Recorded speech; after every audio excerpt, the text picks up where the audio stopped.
Let's get going. The cowboy lives forever, as long as there's a faded pair of blue jeans. Etched in the marble above the entrance to the Supreme Court are the words, "Equal justice under law." After watching the spectacle of the last week that featured secret tarmac encounters between Attorney General Loretta Lynch and America's favorite scoundrel Bill Clinton, Hillary Clinton's long-awaited FBI interview, and finally FBI Director Comey's "she is guilty as hell but we won't recommend prosecution" press conference, those words should be sandblasted into oblivion, never to be seen again. And that goes for all the other fancy words chiseled in stone in the nation's capital or written on parchment like the Constitution and the Declaration of Independence. Because as of this week, they have officially been rendered meaningless. Even as he admitted before a congressional committee that Hillary Clinton had lied profusely, with his non-decision decision, he has allowed Hillary Clinton to gleefully give the middle finger to all the rest of us as she cackles to herself how she got away with murder. Comey said as much in his Tuesday statement. Quote, "To be clear, this is not to suggest that in similar circumstances a person who engaged in this activity would face no consequences," unquote. And as we now know, many who did far less have been jailed, fined, and had their security clearances revoked. None of that will happen to Hillary Clinton, and in fact, she may just be the next president of the United States. Last year in Iowa, Hillary Clinton said, "The basic bargain of America is no matter who you are or where you come from, if you work hard and play by the rules, you deserve the opportunity, the same opportunity as anyone else, to build a good life for yourself and your family." What a cruel joke to play on the peasants as she tries to make them believe that we all play by the same set of rules. The Clintons play by their own set of rules, as do most of the other elitists who rule America like a banana republic. Want some examples?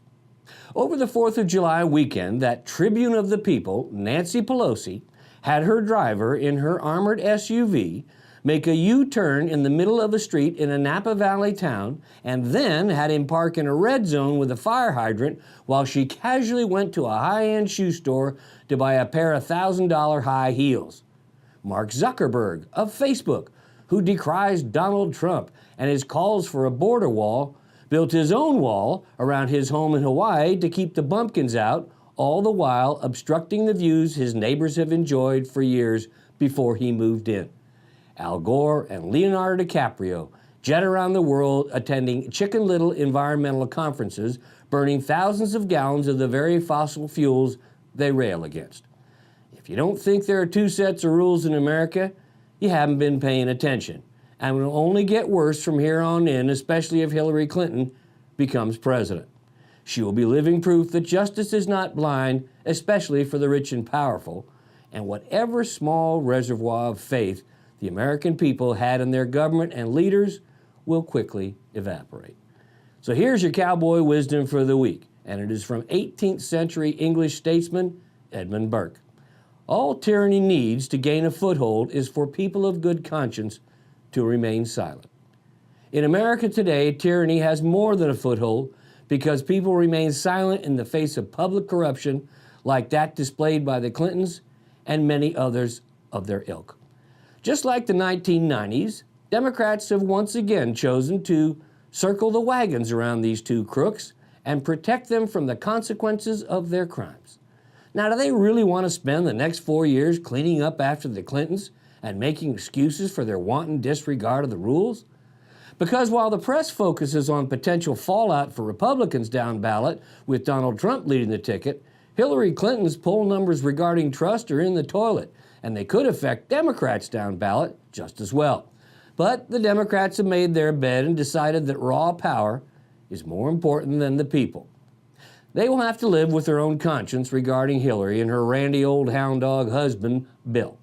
Unfortunately, the rest of us might have to live with another 4 years of Clinton corruption and the endless drama that accompanies it. The cowboy lives forever, as long as there's a faded pair of